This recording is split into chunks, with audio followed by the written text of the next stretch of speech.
Bonjour à vous et bienvenue pour ce 5e épisode de Bataille pour le Vieux Monde.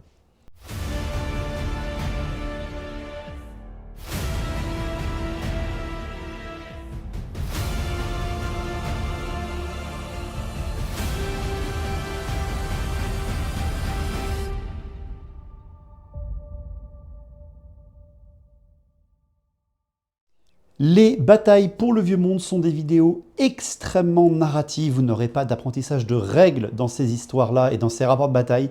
C'est juste du pur kiff de Warhammer The Old World. Raconter une histoire, mettre une trame de narration et faire des parties en lien et assumer les résultats des parties. Ça fait longtemps que je n'en avais pas fait sur la chaîne, mais c'est justement parce que j'ai voulu vraiment travailler celle-là. Disclaimer obligatoire, j'en suis navré. YouTube, toi qui vas voir cette vidéo, tout ce qui va se passer dans cette vidéo est fictif. Les figurines ne vont pas mourir, elles ne représentent personne qui va mourir. Tout ceci est dans un carcan bienveillant, accessible à tous si on a la moindre projection mentale capable d'imaginer une histoire. Donc s'il te plaît, ne chadonne pas cette vidéo. Également pour vous qui regardez cette vidéo sur YouTube, vérifiez bien sur votre téléphone et sur votre ordinateur que vous n'êtes pas en mode restreint ici même. Vérifiez bien parce que sinon vous ne verrez plus les annonces des chaînes et de toutes les chaînes qui vous proposent un contenu qui peut être choquant. Voilà, donc méfiez-vous, vérifiez bien, tu cliques, c'est gratos, ça ne craint rien. Et comme ça, tu seras au courant des vidéos même si tu n'es pas abonné. Et puis de toute façon, abonne-toi, ça sera toujours mieux. Cette vidéo est énorme, c'est la plus grosse en narratif que je n'ai jamais fait. On est presque à 2 heures de vidéo, 11 chapitres, 564 photos, à peu près 30 heures de tournage. Je ne compte plus les heures de montage et d'enregistrement. Merci à Victor, notre stagiaire à Waramateur Industries, qui est le réalisateur de nombre des musiques que vous entendrez dans cette vidéo, qui les a fait avec ses petites mains. Donc merci à lui. Pareil, je vous mets son lien en description pour avoir ses contacts si ça vous intéresse, bien sûr. Merci aussi aux membres de la communauté totalement amateurs avec les moyens du bord et leur passion qui ont fait les doublages de pas mal des personnages prévus dans cette vidéo. Donc apprécions leur travail et le partage que nous avons tous ensemble. Et je vous rappelle que ces vidéos narratives, je ne peux pas les monétiser, elles sont trop grosses, YouTube n'aime pas ça, et de toute façon les musiques qui n'ont pas été faites par Victor, que j'utilise, ne sont pas ouvertes à négociation. Donc c'est une vidéo à perte, mais c'est pas grave, parce que c'est vraiment un kiff de fou. Je me suis défoncé à faire cette vidéo, j'ai pris vraiment un plaisir énorme. Elle va vous raconter la fin du 2e mois de campagne que nous organisons avec toute la communauté nationale et internationale. Donc ce qui se passe est un changement majeur dans notre histoire que nous racontons pour l'assaut sur le Westerland. Je ne peux vous appeler qu'à soutenir la chaîne, si vous le pouvez. Le Tipeee, c'est vraiment le plus important si jamais vous voulez m'aider financièrement à vivre, tout simplement. Et les partenaires, Torek, Forge 3D, Rebel Forge, pour avoir vos figurines et vos accessoires. Vous avez Torek, bien sûr, qui a fourni une table entière pour ce rapport de bataille dans le thème de Westerland, qui fait partie de leur Next Level. Toute la table, les décors et tout, disponible en une offre. Bref, tous les liens sont dans la description. J'espère que vous kifferez cette longue vidéo autant que j'ai kiffé à la faire, à la réaliser et à la vivre. Merci à vous et bon visionnage. Ciao.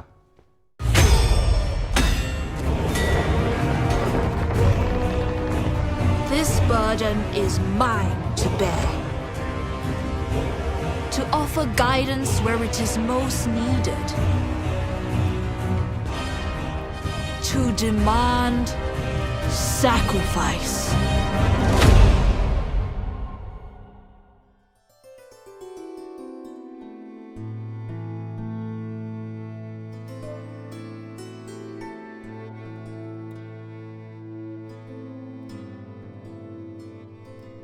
Le vieux monde est un endroit dangereux, sans pitié.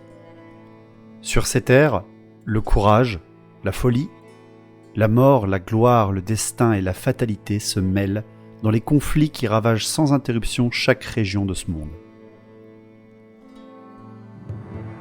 En 2276, la baronnie du Westerland vit débarquer sur ses côtes nord Fridal la Forge-Chêne, une championne du chaos redoutable, à la tête de hordes entières d'adorateurs des dieux du chaos. En quelques mois, les Norse réussirent à dévaster le pays perdu et à s'installer solidement sur le territoire impérial. L'une des prétendantes au trône, Elspeth Margrita VI, baronne du Westerland, envoya bien plusieurs de ses armées pour tenter de stopper les reines norses, mais en vain. En fine négociatrice, l'impératrice autoproclamée réussit tout de même à rallier à sa bannière plusieurs forces impériales. Malgré la situation politique catastrophique de l'Empire, elle reçut nombre de renforts. Toujours plus d'hommes se ruèrent au nord pour faire face au chaotique, mais rien ne semblait pouvoir ralentir l'attaque de Fridal.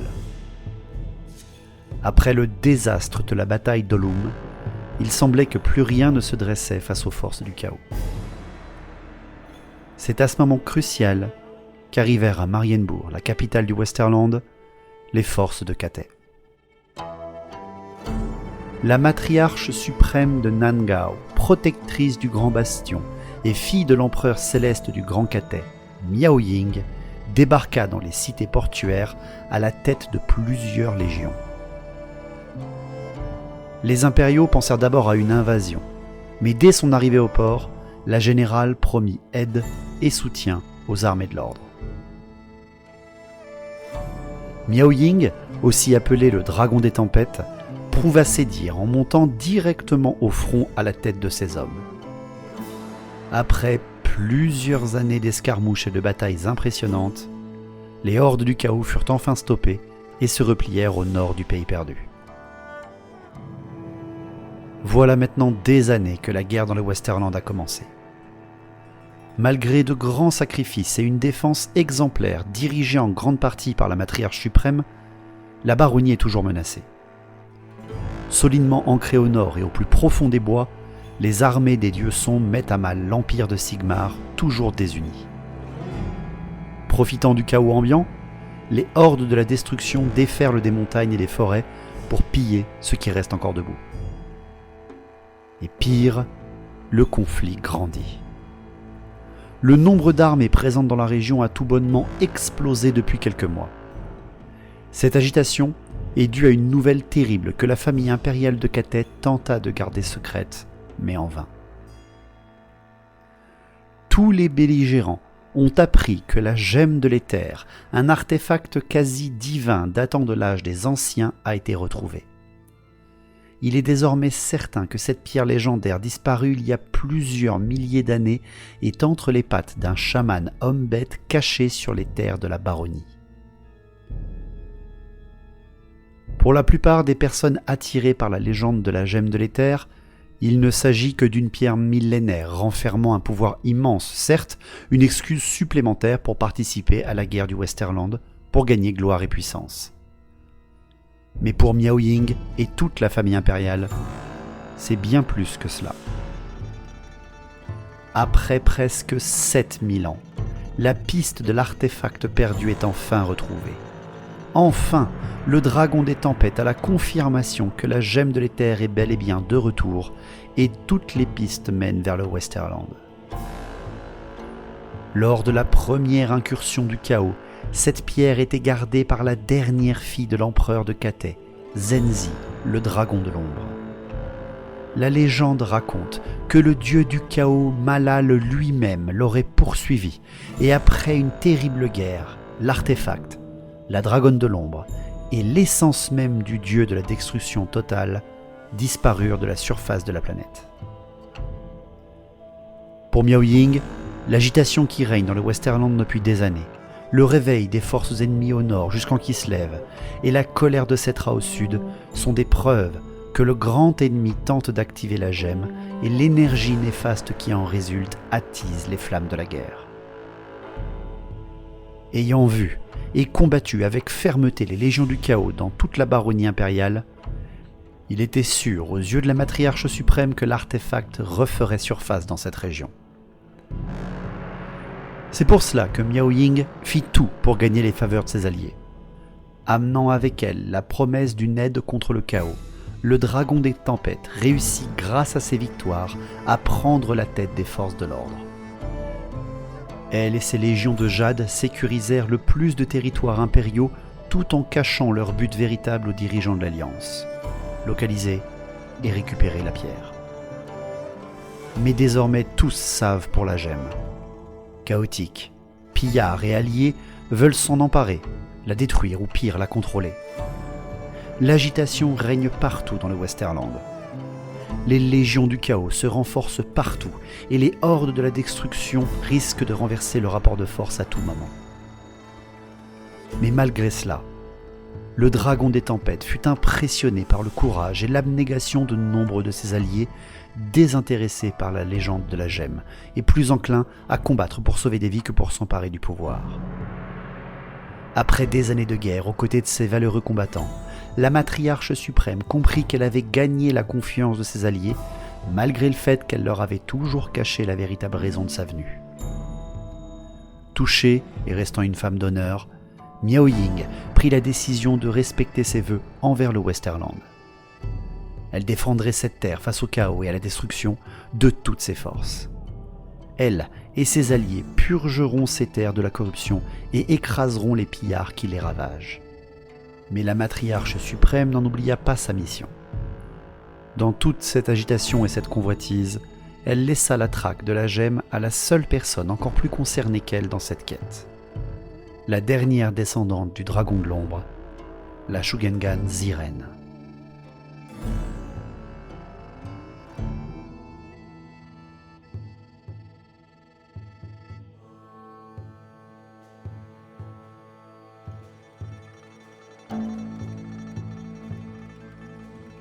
Bien qu'isolé à l'est du continent, le Grand Cathay est connu dans le monde entier. La famille impériale de l'empereur dragon est célèbre et très puissante. Les seigneurs draconiques Yuanbo, Zhao Ming, Yin Yin, Li Dao et Miao Ying sont dignes des plus grandes légendes. Bien que tout puissants, les enfants de l'empereur n'ont jamais régné en tyran sur les humains mortels de leur domaine. Extrêmement proches de leur peuple, les dragons de la famille impériale finirent même par procréer avec les humains et donnèrent naissance aux lignées des Shugengan. Ces humains ont une longévité meilleure que leurs congénères, car ils coulent dans leurs veines du sang draconique, mais ils ne sont pas immortels. Ils n'ont pas la possibilité de se transformer en dragons comme les enfants de l'empereur céleste, mais leur sagesse, leur puissance et leur part d'humanité font qu'ils sont le pont entre mortels et dragons dans tout le Grand Cathay. Ces seigneurs ont formé au fil des siècles de véritables dynasties qui règnent sur des centaines de territoires de Cathay, parfois au détriment de certains seigneurs humains. Cependant, ces lignées ne sont pas éternelles. Il est souvent arrivé que les dynasties de certains Shugengan finissent par n'engendrer plus que des humains dépourvus de sang draconique. Certaines lignées ont même disparu depuis longtemps, soit parce que leur dragon originel est mort, soit parce que les Shugengan n'ont pas conçu d'héritier, trop occupés par leurs devoirs. Bien que la plupart des habitants se refusent à l'admettre, il y a de moins en moins de Shugengan en Cathay depuis 1000 ans. Il serait donc logique qu'une lignée de Shugengan dont le dragon originel a disparu il y a 7000 ans soit éteinte depuis longtemps. Mais il y a des secrets cachés même aux yeux des autres dragons. Dans les montagnes centrales du Grand Cathay se cache la discrète cité de Taizu. À l'intérieur de ces murs, le simple voyageur qui traverse cette citadelle se dira qu'il croise des habitants comme tous les autres qu'il a pu rencontrer dans les villes isolées du territoire impérial. Des travailleurs accueillants et patriotes. Le voyageur échangera, commercera et repartira comme de nombreux autres avant lui. Mais le simple voyageur ignore qu'il a en fait rencontré les membres de l'ordre le plus secret de Cathay. La cité fortifiée de Taizu est le domaine de la Shugengan Ziren. Il y a des millénaires, Taizu était la demeure du dragon de l'ombre Zenzi, la dernière fille de l'empereur céleste. C'est là qu'elle entraîna ses légions et développa son pouvoir.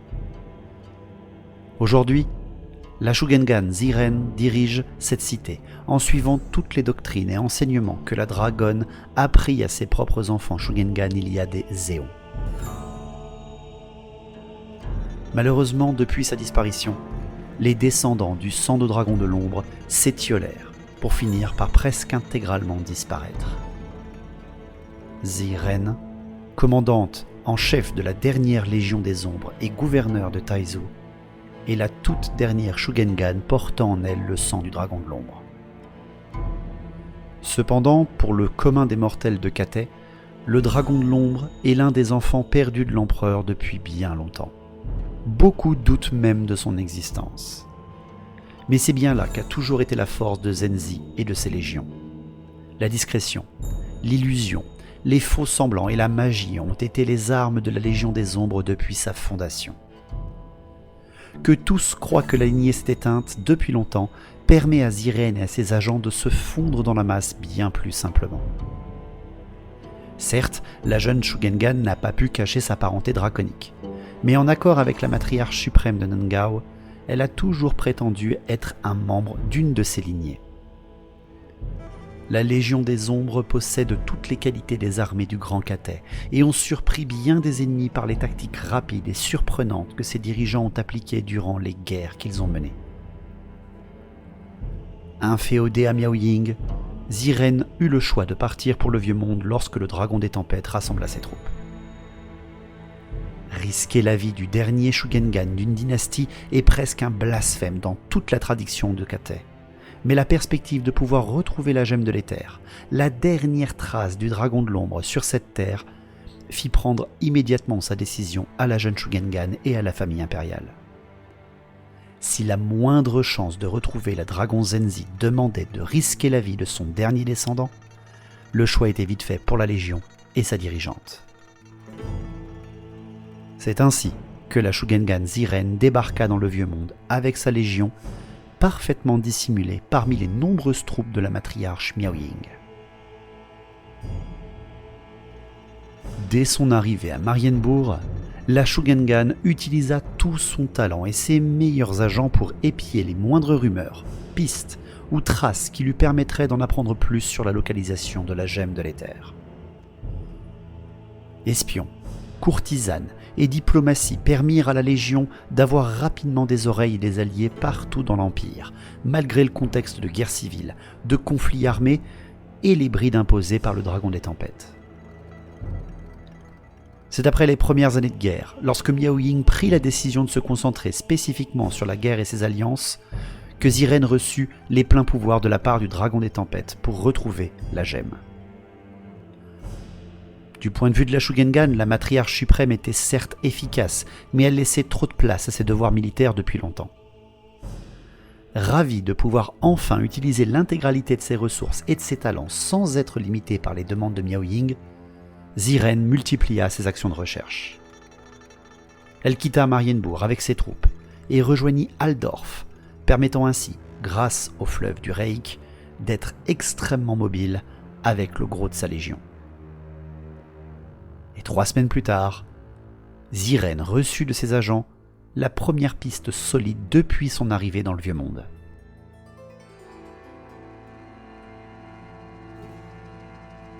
Dans la cité de Delbers, située sur la route impériale traversant la Dragwald, ses espions rapportèrent qu'une grande armée impériale de l'Ostermark, dirigée par un prêtre du dieu mort, avait reçu la mission divine d'abattre un chaman des sabots fourchus.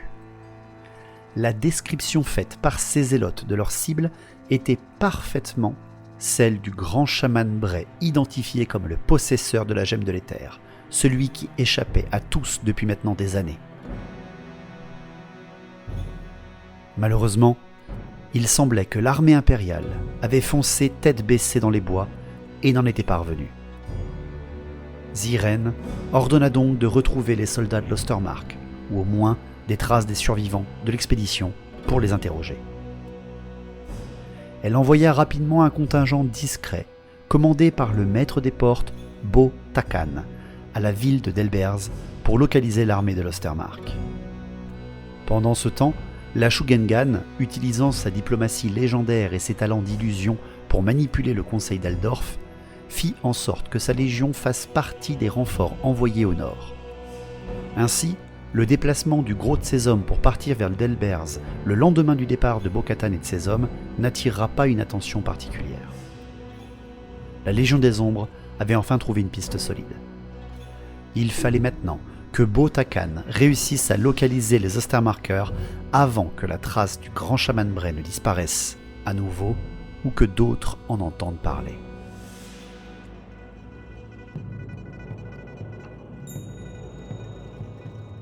Bo-Takan était le plus jeune général de la Légion. Fidèle serviteur de Ziren, il fit tout son possible pour trouver des pistes de l'armée de l'Ostermark dès son arrivée à Delbers. Cette cité, située sur la rivière d'Elbe, est le point de passage des troupes et des réfugiés entre Middenheim et Altdorf. Tout autour de ces murs se dresse la Dragwald, la forêt la plus grande et la plus profonde de l'empire de Sigmar. Retrouver quelqu'un dans cette région est une tâche extrêmement ardue. Mais Bo-Takan, secondé par le gardien des portes, Yufwan, ne manquait pas de ressources. Et pour la Légion, personne ne peut rester caché dans les ombres. Grâce à sa verbe parfaite et à ses hommes, le jeune général trouva la piste qu'il cherchait en moins d'une journée. Au détour d'un temple impérial, une missive d'une prêtresse de Shalia fut interceptée par l'espionne personnelle de Bo-Takan. La lettre mentionnait un survivant d'une armée d'Ostermark, si profondément choqué par ce qu'il avait vu qu'il était cloîtré depuis 3 jours dans un hospice dédié au culte de mort, situé à l'ouest de Delbers, et qu'il refusait d'en sortir sans l'aval de son église. Sûr de lui, Bo-Takan rassembla sa petite armée. Il fallait au plus vite rejoindre cet hospice et obtenir du survivant les informations nécessaires. Il laissa à Delbers certains de ses cavaliers pour prévenir sa Shugengan qui arriverait quelques heures certainement après son départ. Ces hommes lui donneraient de vive voix toutes les informations obtenues sans que les oreilles indiscrètes ne traînent. Et c'est ainsi que l'avant-garde de la Légion des Ombres prit la direction de l'ouest, droit sur l'hospice de mort, avançant prudemment sous les frondaisons de la Dragwald.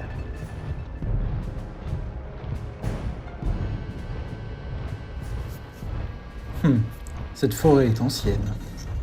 Et sombre. En effet, et malgré les dangers qu'elle renferme, il semble bien que les hommes de l'Empire vivent tout de même dans cette région. De courageux inconscients, monseigneur. Mais est-ce qu'ils ont le choix ? Presque tout leur territoire est recouvert de ces bois. Ils ne reculent devant aucun danger pour développer leur civilisation. Je suis admiratif. Certes, mais sans dirigeant fiable, ce pays et cette civilisation sont au bord du précipice. Cela fait trop longtemps qu'ils sont en guerre civile. Mais vous avez raison. Mais ne les abandonnons pas à leur sort. Hâtons-nous de trouver cet hospice. Plus vite on aura réussi, plus vite cette guerre sera terminée et on rentrera chez nous.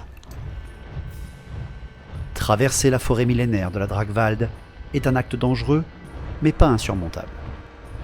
En quelques heures, l'avant-garde de la Légion des Ombres parvint à rejoindre le chemin privé menant droit à l'hospice de mort.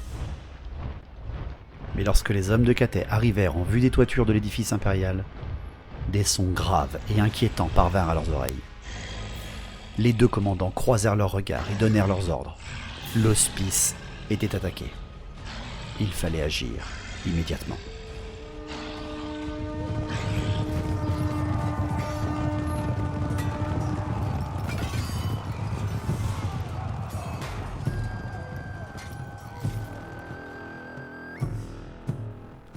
Les hommes de Bo-Takan n'hésitèrent pas une seconde. Le général et ses cavaliers formèrent une ligne d'assaut, l'infanterie venant protéger les flancs. Au-delà de la lisière des bois, une horde de créatures immondes et grotesques s'amassait devant l'hospice. Des trolls. Alors que ces cavaliers passaient le pont ornementé impérial, une aura maudite pulsa au milieu des créatures. Elle provenait d'une bête énorme, braillant dans une langue grotesque, comme une mère vindicative gronde ses enfants. « Allez, mes enfants, ces humains sont goulus, à table !» La mégère leva les bras et une magie nauséabonde engloba le champ de bataille. Les trolls qui humaient cet air frappèrent le sol de leurs pieds et s'élancèrent en avant. Un trio d'entre eux fonça sur les murs défensifs de l'édifice. Ils furent accueillis par une volée de plomb de la part d'arquebusiers positionnés dans la tour principale, et les hallebardes dressaient les défenseurs solidement retranchés. 3 autres créatures se précipitèrent vers la tour isolée du domaine, contournant l'édifice principal. Sur le flanc droit, un grand groupe de trolls puants, même à cette distance, contournait également le manoir, attiré là-bas par un groupe de chevaliers en armure noire, vociférant insultes et défis. Enfin, la mégère et un groupe conséquent de trolls recouverts de pierres détournèrent leur attention des impériaux, alertés par le corps de guerre de Cathay. L'assaut frontal n'était pas dans la nature de la Légion. Diviser l'ennemi, frapper aux endroits les plus fragiles et exterminer ses adversaires rapidement. C'était comme ça que Bota Khan avait appris la guerre, et c'est comme ça qu'il allait l'appliquer. Sonner le corps lui fit perdre l'effet de surprise, mais il réussit à séparer les forces ennemies, permettant de temporiser l'assaut des trolls. La mégère ne fut même pas surprise des renforts inopinés de Cathay. Elle se contenta de frapper le sol de son immense bâton et de faire voler au-dessus de sa tête son filet de pêche rempli de carcasses de poissons pourris. Viardez, gringalet, j'ai faim. Alors que la créature énorme provoquait Bota Khan et ses hommes, la Légion de l'Ombre aperçut les trolls tenter d'abattre la porte fortifiée de l'hospice. Les créatures passèrent les mains par-dessus les murets pour tenter de s'emparer des hallebardiers défendant les murs, mais aucun des trolls ne réussit à atteindre sa proie. Oubliant même de fracasser les portes et les murs, les bêtes reçurent une riposte lourde de la part des impériaux. Les hallebardes vinrent à bout d'une des créatures, désorganisant les 2 autres. Les trolls, ronflant de frustration, se retournèrent et partirent geindre en direction de leur mère supposée. La mégère roula les yeux et tourna la tête. C'était ce moment qu'attendait Bota Khan. En un éclair, il fit prendre position dans le domaine à ses hommes. Ses cavaliers, légèrement ralentis par la topographie des lieux, prirent position au centre, laissant l'infanterie combler les flancs. Il fallait attirer à eux les bêtes pour mieux les abattre. Des vivas s'exclamèrent depuis l'hospice, et ils furent accompagnés par des détonations. Les arquebusiers des 2 tours firent feu sur les trolls fuyards, malheureusement sans succès.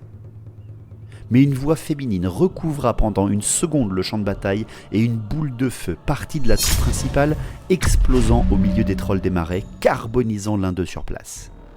Une mage œuvrait à la défense de l'hospice. Malgré cela, les trolls ne flanchèrent pas, bien au contraire. La grande créature tourna le dos quelques secondes aux forces de Cathay et leva sa tête en direction du manoir. Elle frappa du poing sur sa poitrine et une nouvelle aura enveloppa la mégère.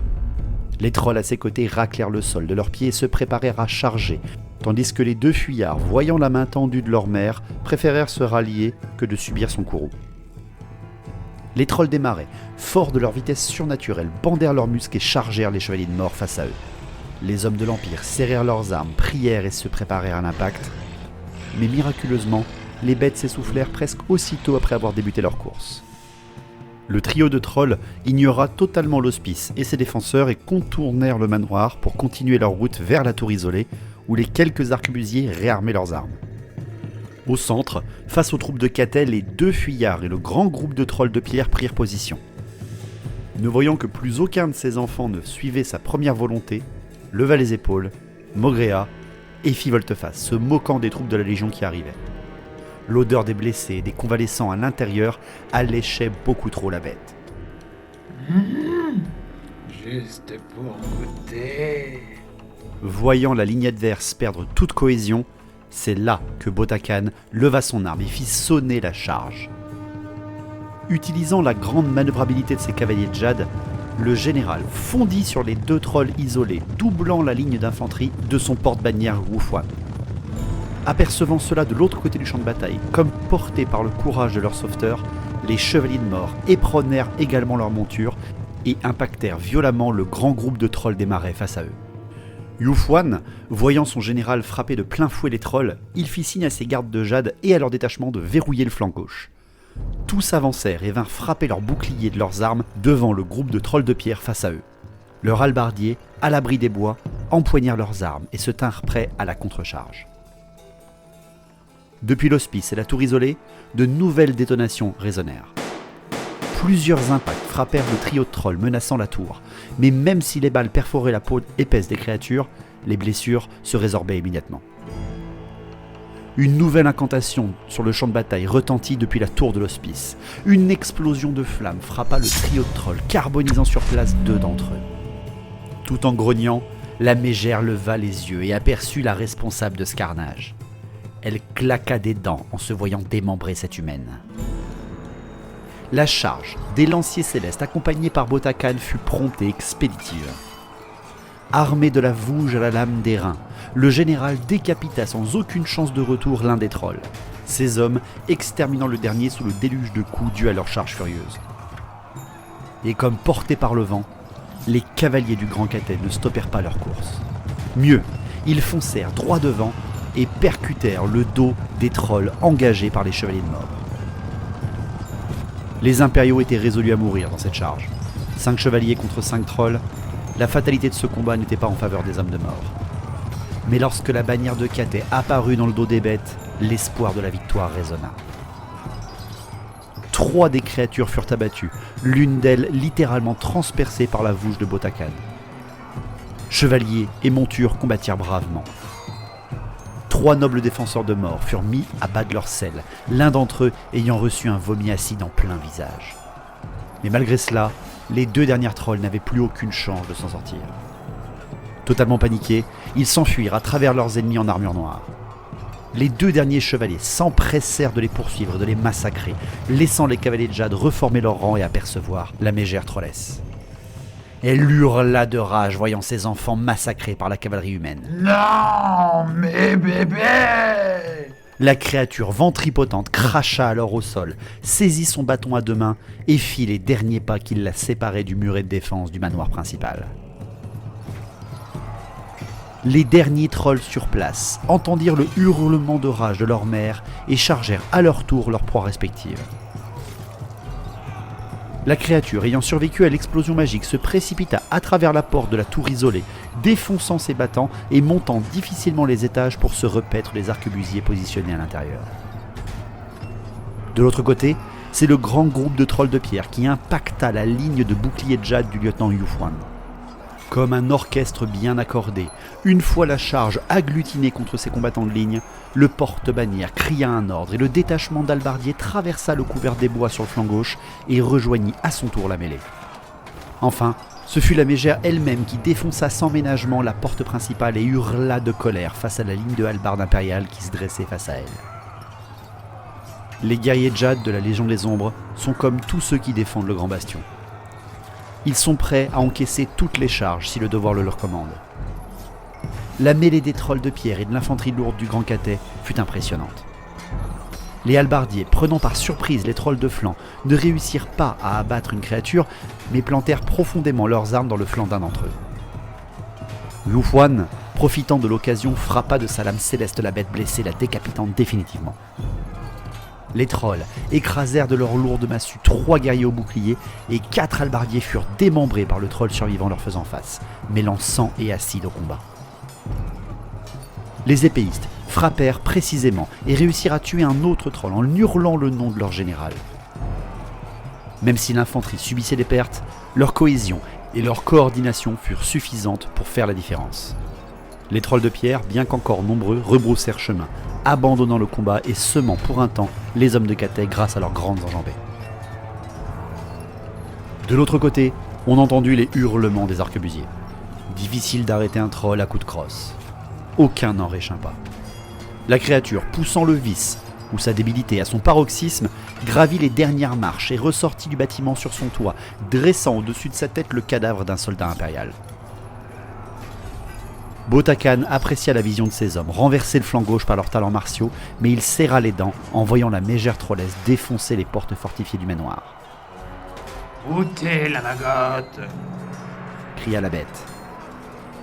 Et à la grande surprise du général de Catet, c'est un homme, seul, armé d'un simple bouclier et d'une épée qui sortit du jardin de l'hospice.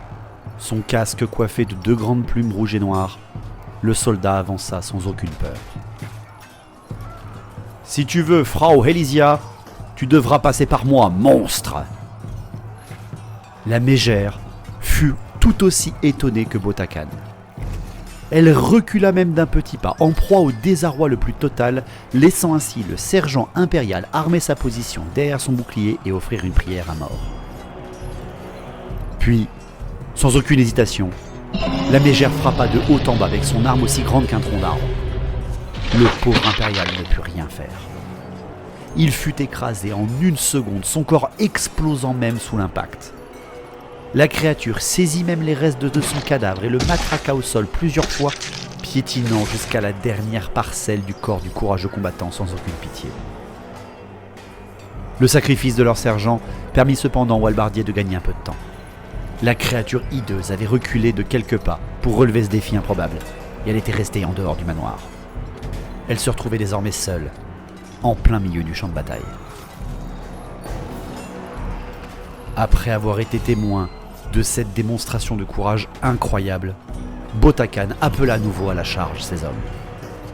Il aperçut son infanterie suivre les ordres de Yufuan et massacrer les derniers trolls de pierre en fuite. Levant haut son arme, le général fit signe à ses cavaliers. Il ne leur restait plus qu'un seul adversaire. Alors que les lanciers de Jade et leur général chargeaient de flanc la mégère trollesse, ils furent suivis par les derniers chevaliers de mort survivants revenus de la purge des trolls des marais. On entendit à nouveau une explosion et des tirs en direction de la tour isolée où se dressait naguère le troll seul. Le sommet de l'édifice s'enflamma en un flash de lumière. Le dernier enfant de la bête venait de succomber face à la puissante magie de bataille de la sorcière défendant les murs. La mégère arma son bâton défensivement face à la charge des cavaliers, démontrant bien qu'elle ne se laisserait pas faire facilement. Mais au dernier moment, le général de Cathay hurla un ordre. « Affronte-moi, immense bête !» Ses hommes furent étonnés de son injonction. Ils l'avaient tous vu, quelques secondes plus tôt, exterminer l'adversaire d'un seul coup de son arme. Mais la discipline de Cathay est légendaire. Les cavaliers de Jade tirèrent leurs rênes et virent leur général frapper de sa vouge enchantée le Behemoth face à eux. Botacan avait déjà affronté des adversaires redoutables, mais jamais une créature aussi repoussante. Même certaines bêtes des désolations du chaos étaient moins hideuses. Il arma sa vouge à la lame d'airain et frappa plusieurs fois la bête. Les jarres visqueux de la mégère firent glisser son arme et il parvint à lourdement entailler son adversaire sur tout un côté de l'aine.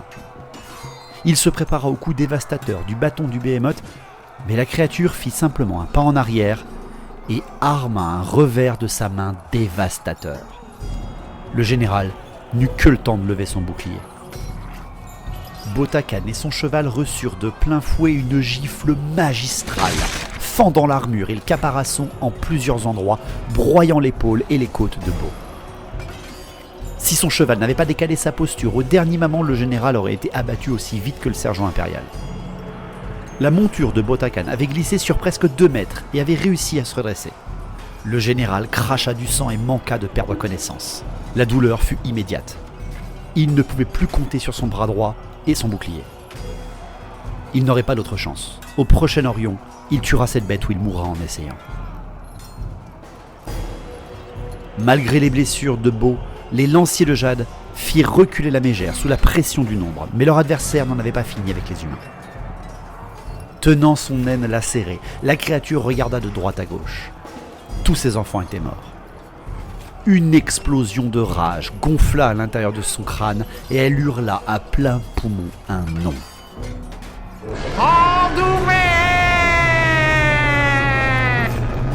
Tous les combattants présents mirent leurs mains sur leurs oreilles pour se protéger du cri puissant de la mégère.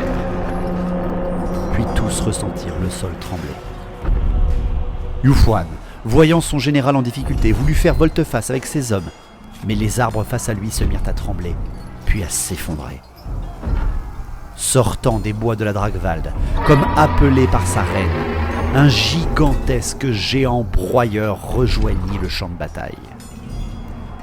La bête était aussi grande que les tours d'habitation de l'hospice. Sa musculature dépassait même celle d'un géant classique.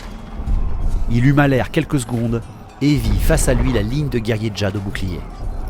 Grondant de plaisir, il n'hésita pas et fonça droit dans leur direction. Yufuan avait vu beaucoup de choses dans sa vie, mais ça c'était une première. Le géant broyeur perça la ligne de ses guerriers au bouclier avec une facilité déconcertante. Le Behemoth engloutit tout ce qui se dressait face à lui, dévorant et broyant les os des hommes qui l'attrapaient avant de les dévorer. 8 gardes du porteur de bannière finirent ainsi.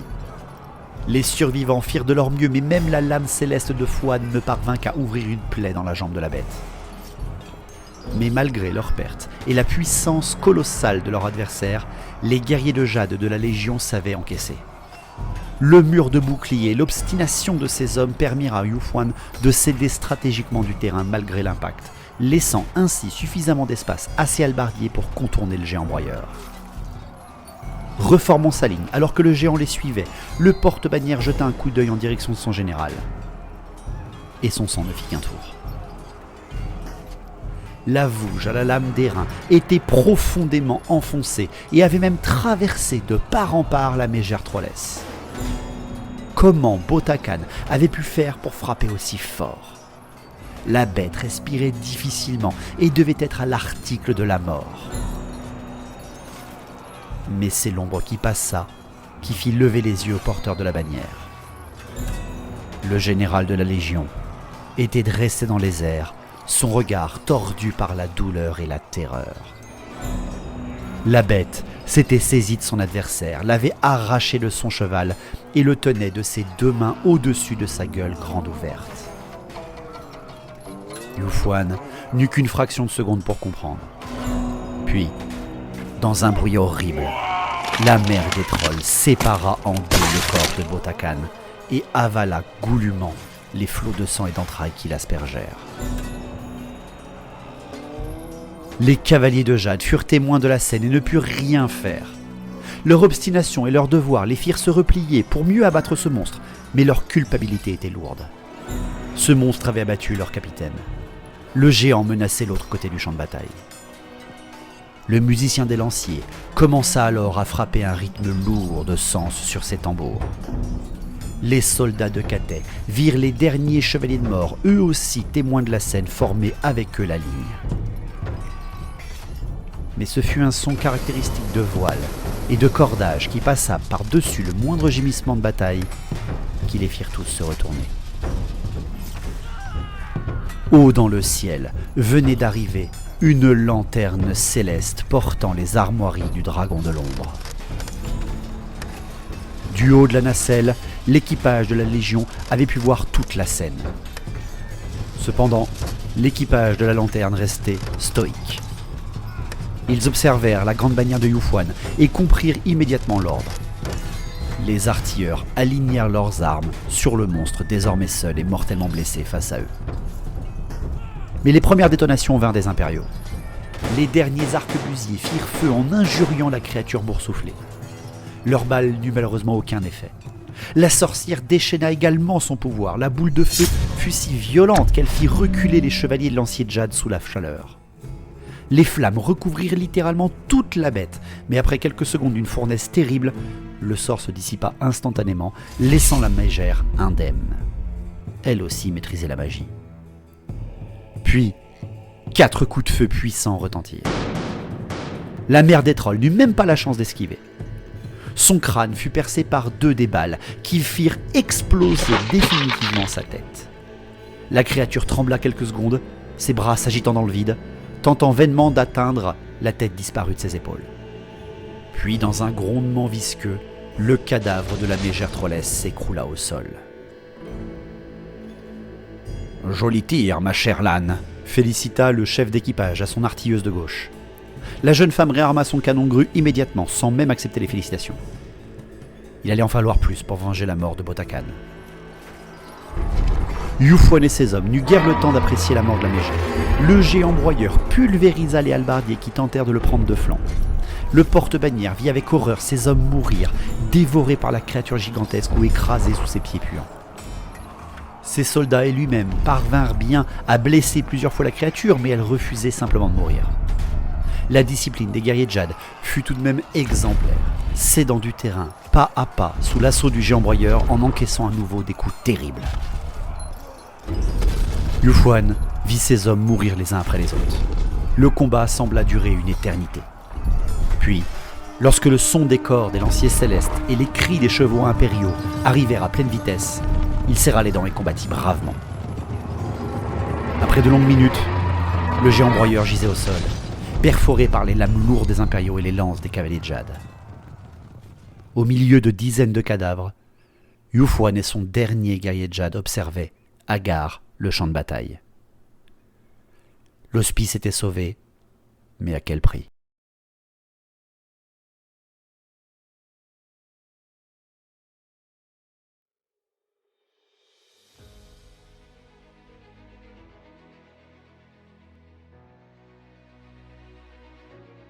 Monseigneur, merci de votre aide et du sacrifice de vos hommes. La Fräulein Elysia se tenait avec ses hallebardiers aux portes défoncées de l'hospice de mort face à Yufuan. Les survivants impériaux montraient de nombreux signes de respect envers la Légion des Ombres, mais malgré cela, une colère noire et un sentiment d'injustice cruelle menaçaient d'exploser à tout moment dans la tête du capitaine de Cathay. Mais le gardien des portes réfréna ses émotions débordantes. Il exprima ses respects à la magicienne dans un rexpel haché par son accent. Vous nous avez sauvés de ces monstres. Sachez que l'ordre de mort et l'empereur Sigismund vous en seront reconnaissants. La Fräulein Elysia représentait parfaitement les membres de l'Empire ayant des aptitudes à la magie qui avaient réussi à intégrer des postes importants. Elle semblait cultivée, droite et sincère. Son aspect et sa tenue faisaient parfaitement ressortir son appartenance à la noblesse. Elle paraissait aussi fragile que n'importe quel nobliote de ce pays, mais Yufuan avait vu ses pouvoirs à l'œuvre durant la bataille. Il décida qu'il jouerait carte sur table avec elle. Fräulein, nous sommes venus ici car nous avons une mission. Un de vos résidents sait quelque chose qui est vital pour ma maîtresse. Dame Elysia fronça les sourcils. Comment une armée de Cathay avait appris la présence dans ses murs de son patient ? Elle hésita une seconde, puis son regard parcourra le monceau de cadavres de Cathéens mêlés aux créatures immondes qui avaient attaqué le manoir. En effet, il y a quelques jours, nous avons accueilli dans nos murs Herr von Riebler. Je suis étonné que nos alliés soient déjà au courant. Je veux bien vous laisser lui parler, mais je ne pourrai autoriser qu'on l'emmène. Il est dans un état second. Les prières, le repos et la magie n'ont rien pu faire pour l'en sortir. Yufuan fit une révérence militaire et se tourna vers ses derniers hommes. La Fräulein Elysia en fit de même. Elle s'adressa à ses gardes qui s'empressèrent de débarrasser les alentours des cadavres de trolls en les entassant et les brûlant. Le capitaine de Cathay ordonna à ses 6 hommes de rassembler leurs morts, et il chargea le maître d'équipage de la Lanterne Céleste d'envoyer immédiatement un message à Ziren à Delberz. L'oiseau bleu de l'artilleur partit rapidement en direction de l'Est, portant avec lui l'espoir d'un renfort et la nouvelle de la mort de Botacan. Il fut évident qu'il n'y avait plus rien à sauver du corps du général. Yufuan récupéra tout de même son arme qu'il garda précieusement avec lui. Il la rendrait personnellement à sa Shugengan et lui avouera son incapacité à sauver son supérieur. Après de longues minutes, Yufuan se décida à entrer dans le manoir pour rencontrer ce survivant. Elysia le guida à travers les couloirs sombres mais reposants de l'hospice. Il y régnait une ambiance ténébreuse mais chaleureuse. Une odeur caractéristique des soins et des onguents destinés aux blessés flottait dans l'air, mais la quasi-totalité des chambres était vide. C'est au bout d'un couloir, ouvrant la porte d'une pièce éclairée par une simple fenêtre, que la Fräulein Elysia s'arrêta. Il est ici. Soyez patient, commandant. Il a vu trop de choses horribles pour un esprit humain. Le gardien des portes s'inclina face à la magicienne et entra dans la pièce. Face à lui, un homme au regard vide, portant un cache-œil couvrant une blessure douloureuse, se leva machinalement. Yufuan ferma la porte et retira son casque. Plongeant son regard dans celui du jeune impérial, il observa quelques secondes son interlocuteur. En effet, von Riebler semblait sous le choc, le visage voilé. Le commandant de Cathay resta silencieux plusieurs minutes. La Shugengan l'avait prévenu que cela serait possible, que le survivant serait certainement enfermé dans un mutisme compréhensible. Mais c'est là que la Légion des Ombres excelle. Elle possède dans ses rangs de nombreux membres de la caste qu'on appelle alchimistes, des mages puissants capables de créer nombre de décoctions aux divers pouvoirs. Yufuan fouilla dans sa besace et en sortit l'élixir d'Ixa, une potion puissante capable de délier les langues et les esprits. Il l'attendit de manière nonchalante à l'ingénieur et laissa l'impérial la boire. Puis, une fois la potion avalée, il s'adressa à lui, avec diplomatie, tempérance et charisme, comme il l'avait appris grâce à Zirène et la Légion. Je suis un ami, sire. Je viens vous voir car vous savez quelque chose, Ribler. Écoutez ma voix et concentrez-vous. Le destin de votre empire est en jeu. Rappelez-vous vos devoirs. Un silence lourd plana dans cette chambre. Il sembla tout de même que ces mots et la voix de Yufuan avaient touché quelque chose. Puis le commandant reprit avec une voix beaucoup plus sombre. Maître ingénieur, j'ai besoin de savoir où se trouve notre ennemi, où vos hommes sont-ils morts. Racontez-moi tout ce qui s'est passé. Un éclair de peur traversa le regard de Von Ribler. Ses muscles se raidirent et pendant une seconde, Yufuan crut qu'il allait se jeter à terre en hurlant. Mais l'ingénieur sembla se reprendre rapidement, comme luttant contre son esprit. Et pour la première fois depuis des jours, sa bouche s'ouvrit et sa voix forma des mots. Ils nous ont massacrés. Il était là, mais nous n'avons rien pu faire.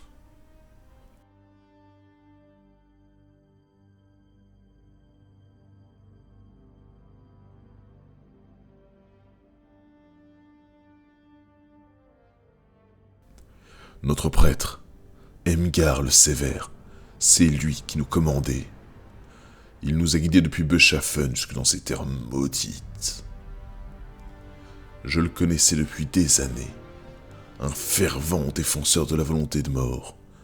Ses prières nous avaient conduits à la victoire plus d'une fois déjà. Alors quand il est venu demander des hommes à mon maître, le comte électeur de l'Ostermark lui a donné le commandement d'une partie de son armée. Artillerie, cavalerie, infanterie, magiciens, nous avions toutes les armes à notre disposition. Nous étions presque une centaine. Durant notre voyage depuis l'Est, j'ai eu la chance de parler avec Emgar, un homme incroyable, un zélote porté par la flamme de la foi. Chaque jour, il parlait de l'ennemi, le bouc porteur de la pierre. Tout était toujours flou avec ses visions, mais je m'en moquais. Rien ne pouvait nous arriver, porté par l'énergie et le charisme qu'émettait l'hôtel de mort ambulant que nous avions. J'ai du mal à me représenter les jours, mais je suis sûr que nous avons passé d'Elberz il y a moins d'un mois. Le Sévère était sûr de lui. La piste menait au plus profond la Dragwald. Nous avons suivi la direction de l'ouest. Ce manoir, nous l'avons dépassé. Emgar parlait d'une clairière baignant de magie, où des pierres dressées canalisaient les vents éthériques. Il mentionnait même des vestiges, plus anciens que l'Empire. Il plasmodiait tous les jours.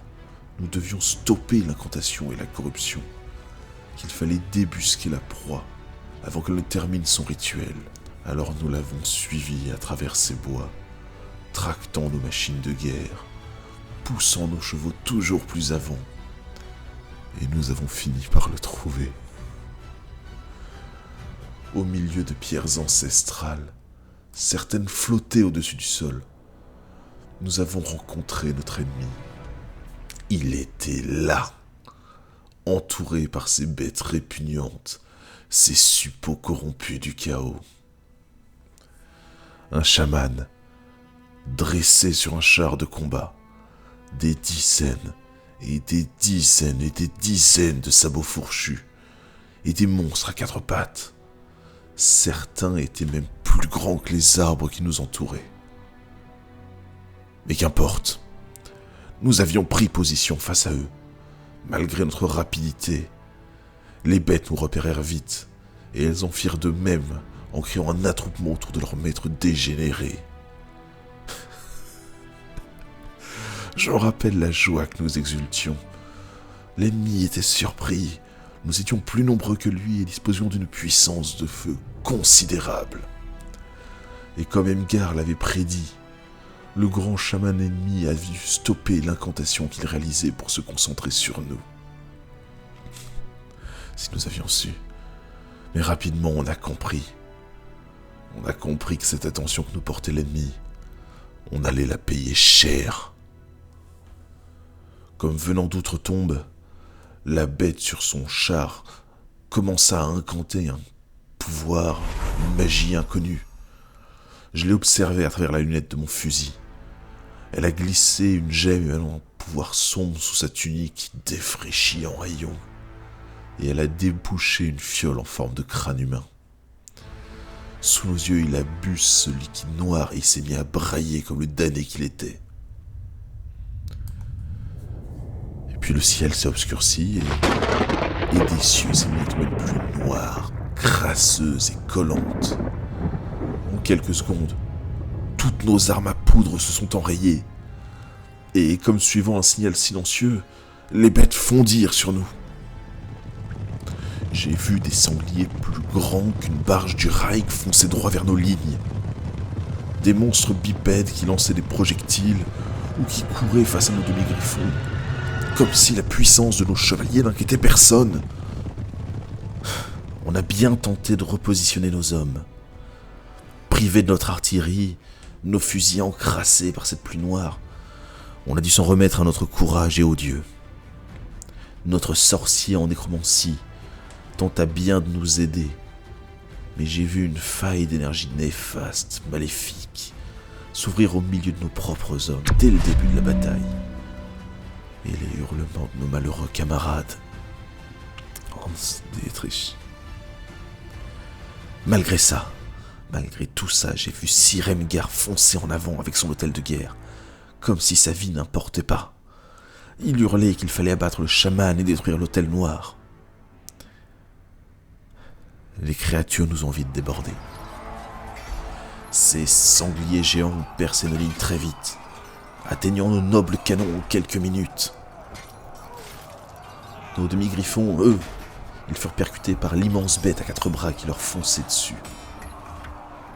Mes amis, mes collègues, mes camarades pistoliers, ils firent de leur mieux pour se ralentir cette hardimence d'hommes bêtes, mais leur eau lourde hache et leur rapidité, ils se sont fait rattraper.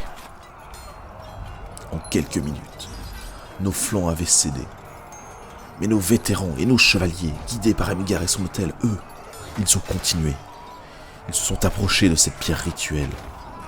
Les hurlements autoritaires de notre prêtre portaient sur tout le champ de bataille.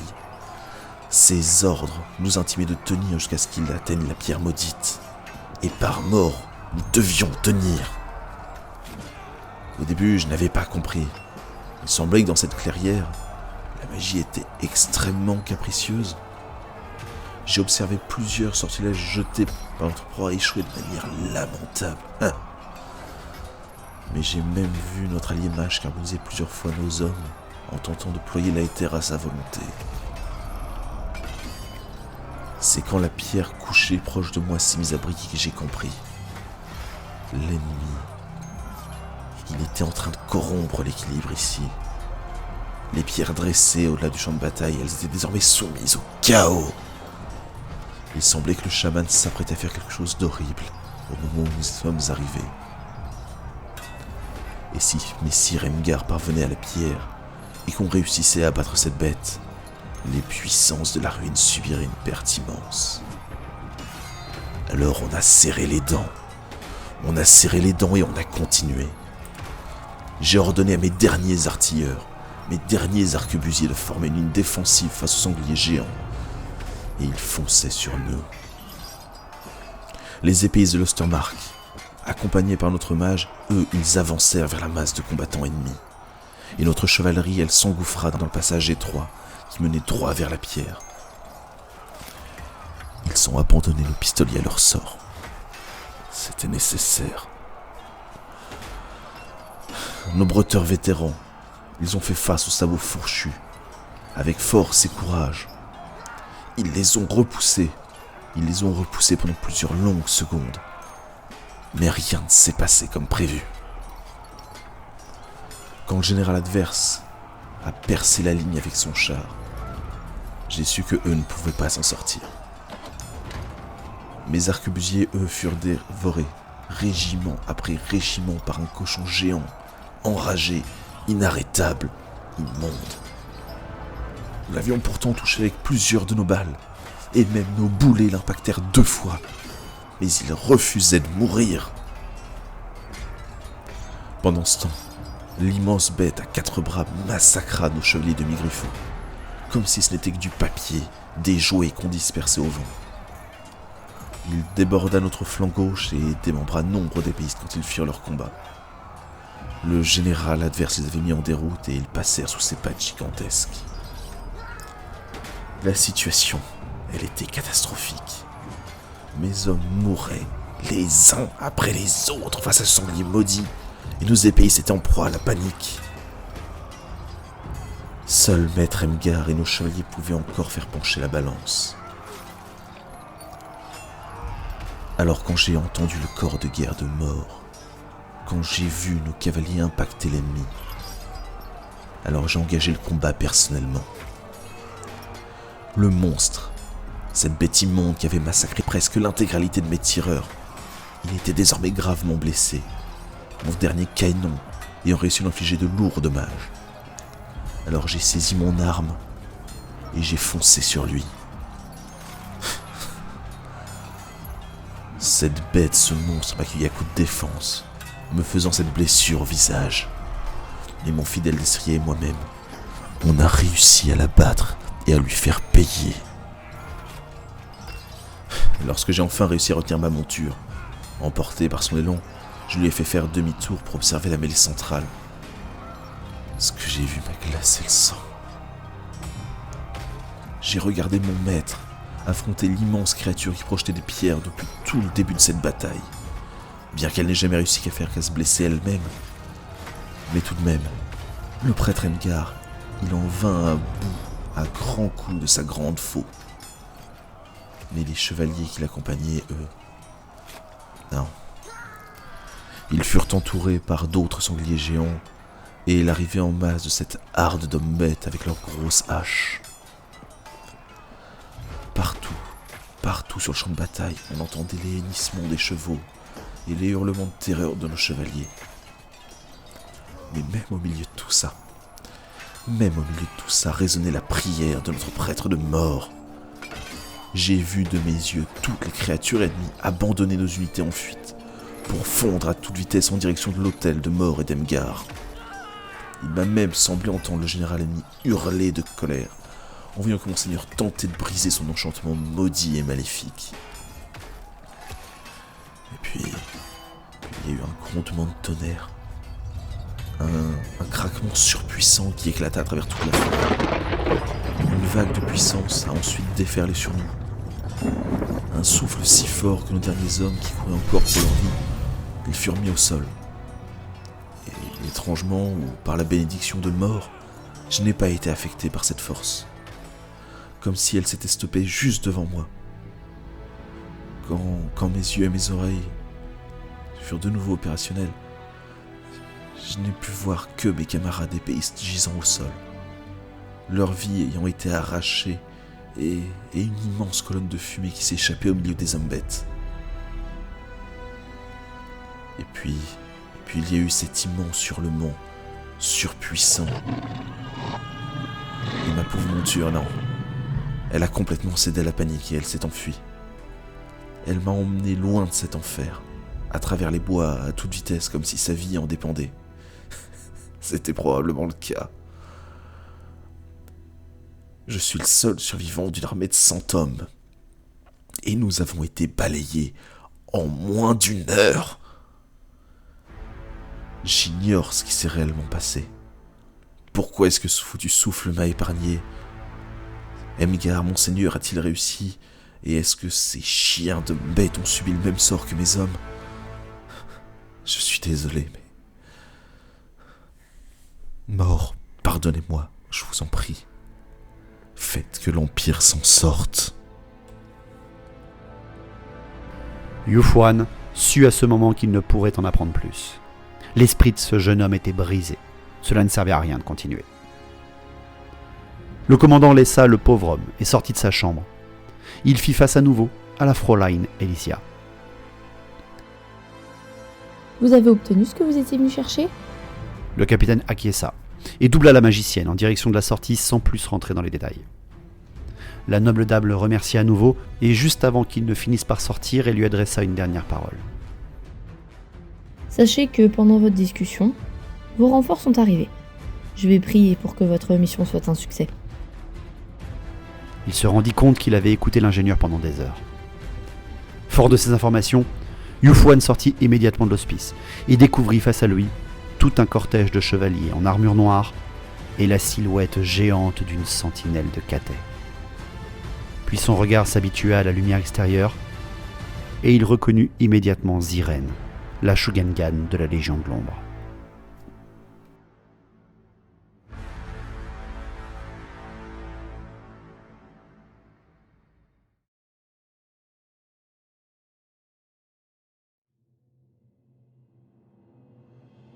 Le capitaine de Katet s'approcha de sa maîtresse et posa un genou à terre.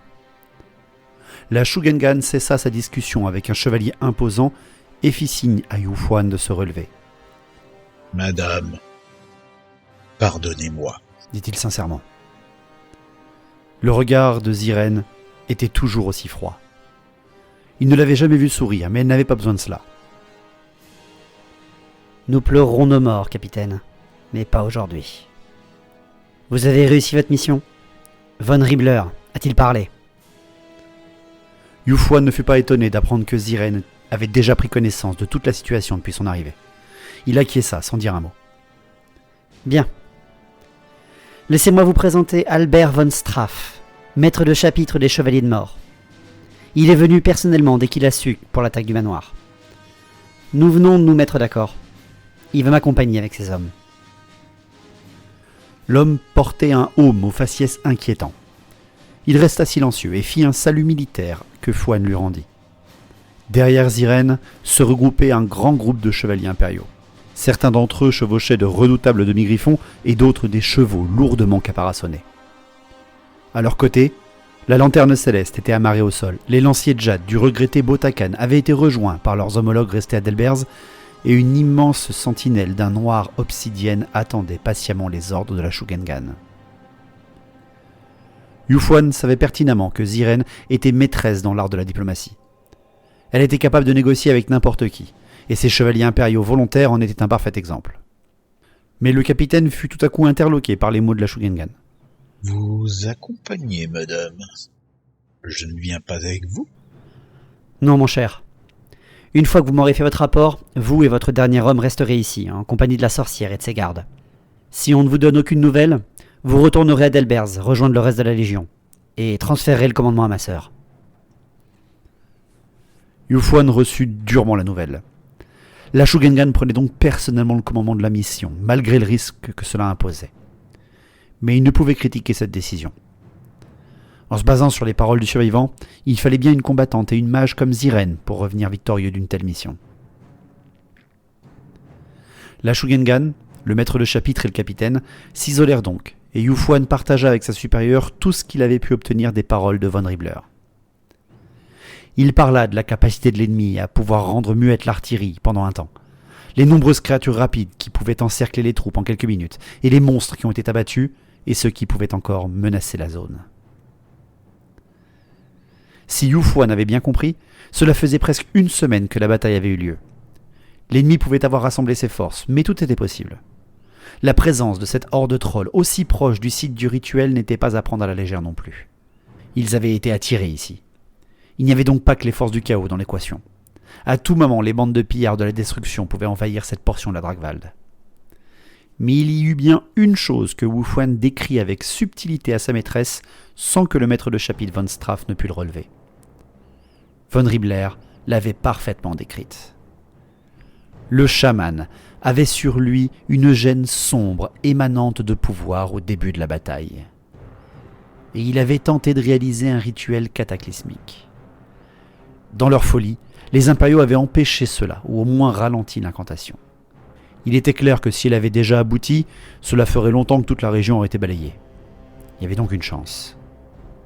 S'il s'agissait bien de la gemme de l'éther, alors Zirène était à quelques lieues de l'objectif de toute sa vie et de toute sa légion. Mais la Shugengan n'était pas stupide. Elle savait qu'elle était loin de réussir. L'ennemi était certes affaibli, mais il restait une menace sérieuse. Si elle en avait eu le temps, elle aurait attendu le renfort de la totalité de sa légion, mais c'était impossible. L'escadron de l'Ordre de Mort et ses quelques troupes devaient réussir, là où une centaine d'hommes de l'Empire avaient échoué. Une fois les derniers ordres donnés, impériaux et orientaux se rassemblèrent à l'hospice et profitèrent d'une nuit de calme. Le lendemain matin, après repos et prières, Yufuan vit partir la dernière descendante du Dragon de l'Ombre à la tête d'une armée regroupant les chevaliers de l'Ordre de Mort et les unités choisies par Zirène. Prenant la tête de la colonne, Zirène s'envola avec son long mât. La créature, dominant les frondaisons des arbres, était précédée de la lanterne céleste servant d'avant-garde. La position en altitude de ce construct remplissait parfaitement ce rôle d'éclaireur. Au sol, les lanciers de jade, la sentinelle, les chevaliers demi-griffons et les cavaliers de mort avançaient à une allure tout à fait respectueuse malgré la végétation. Il sembla même que les arbres s'écartaient sur leur chemin, comme si une magie était à l'œuvre. Bien sûr, les impériaux ignoraient qui étaient vraiment leurs alliés.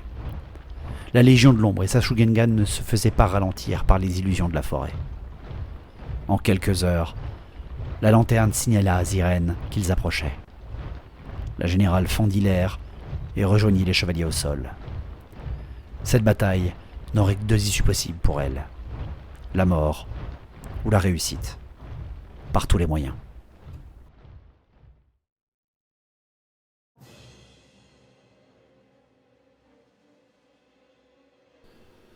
Le rapport de la lanterne céleste était sans appel. La clairière ancestrale avait changé par rapport à la description faite par Von Riebler. Les éclaireurs décrirent à Zirène le champ de bataille comme presque intégralement corrompu. Il n'y avait plus trace de pierres gardiennes. Des colonnes de fumée s'élevaient de cratères, certains émanant une odeur de malpierre. La grande pierre centrale flottante avait été mise à bas par les sabots fourchus. Ils l'avaient transformée en une autre pierre de harde, hideuse. Zirène demanda si le chaman était toujours là. Il semblait que oui. Il avait quitté son char et réalisait des sacrifices au pied de la pierre des hardes centrale. Les artilleurs crurent voir les cadavres des impériaux alimenter le sacrilège du sorcier. Les hommes bêtes avaient reçu apparemment des renforts, mais les éclaireurs ne purent rester trop longtemps. La Shugengan et le maître de chapitre croisèrent leurs regards. Plus le choix. Il fallait agir maintenant. La décision fut prise. Ils attaqueraient sur deux fronts. La chevalerie impériale, flanquée de la sentinelle d'obsidienne, chargerait à travers plaine pour impacter et balayer les bêtes. Les lanciers de jade, la lanterne céleste et Zirène prendraient à revers les sabots fourchus en même temps. Devant combattre sur plusieurs axes, les créatures devraient se disperser, perdant le peu de cohésion qu'ils pourraient avoir, permettant ainsi aux unités les plus rapides de fondre sur le chaman et de l'abattre. Les deux forces se séparèrent alors. La Shugengan serra fort la hampe de la vouge à la lame d'airain du défunt Botakan. Elle jura qu'elle abattrait le chaman de cet arbre en mémoire de son second mort dans cette quête. Les battements de tambour des créatures du chaos s'accélérèrent. Le rituel arriverait bientôt à son paroxysme. Zirène était prête. Elle regarda les impériaux contourner la clairière accompagnée de sa sentinelle. Elle scruta ses cavaliers tapis dans l'ombre des arbres, puis elle fit un signe de tête. L'oiseau bleu sur son épaule quitta sa position et rejoignit la lanterne céleste, postée plus loin pour ne pas attirer l'attention. Elle savait que ce qu'elle s'apprêtait à faire n'était pas noble, mais la Légion des Ombres n'a toujours combattu qu'en utilisant toutes les chances de son côté. Elle réussirait ici, et ce, même si elle allait devoir faire des sacrifices, que ce soit ses hommes, sa vie ou ses alliés.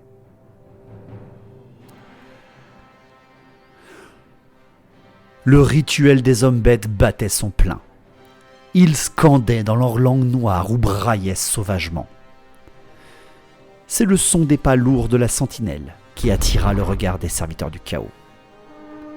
Sortant des bois, traversant la clairière comme une provocation, les chevaliers de mort avancèrent courageusement droit vers leur ennemi, la sentinelle à leur côté écrasant les arbres sur son passage. Le chaman stoppa net son incantation. Tous les hommes bêtes semblèrent scandalisés qu'on interrompe encore leur rituel. Le sorcier tendit sa patte griffue vers les humains et toute sa harde prit position. Les impériaux regardèrent stoïquement les sabots fourchus étendre leurs lignes comme prévu. Ils se massaient dans leur direction. Parfait. Zirène allait apparaître de l'autre côté du champ de bataille et cela divisera leurs forces. Mais la Légion de l'Ombre ne se montra pas.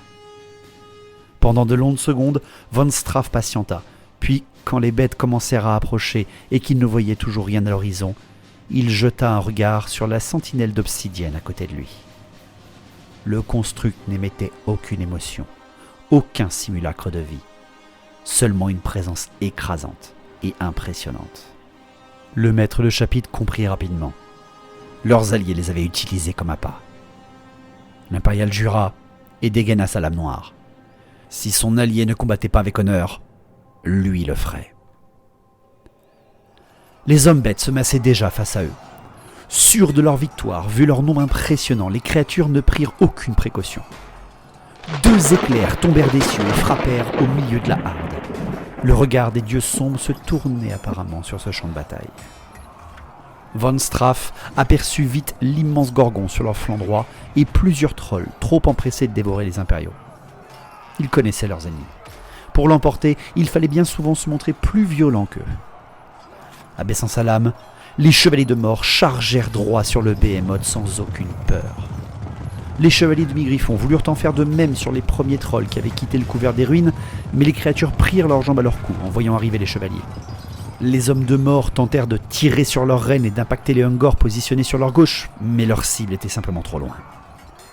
Comme animée par un ordre silencieux, la sentinelle avança droit vers elle, faisant face à l'immense harde de bestigors beuglants. Von Straff était un vétéran.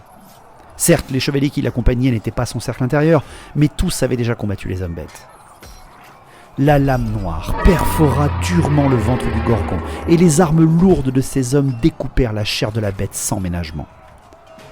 L'ennemi voulut se défendre, mais la violence de l'impact l'empêcha de frapper comme il le désirait. Ses lames ne touchèrent que le vide, seule sa gueule emporta un chevalier. Même ses immenses pattes ne purent blesser les Templiers de mort.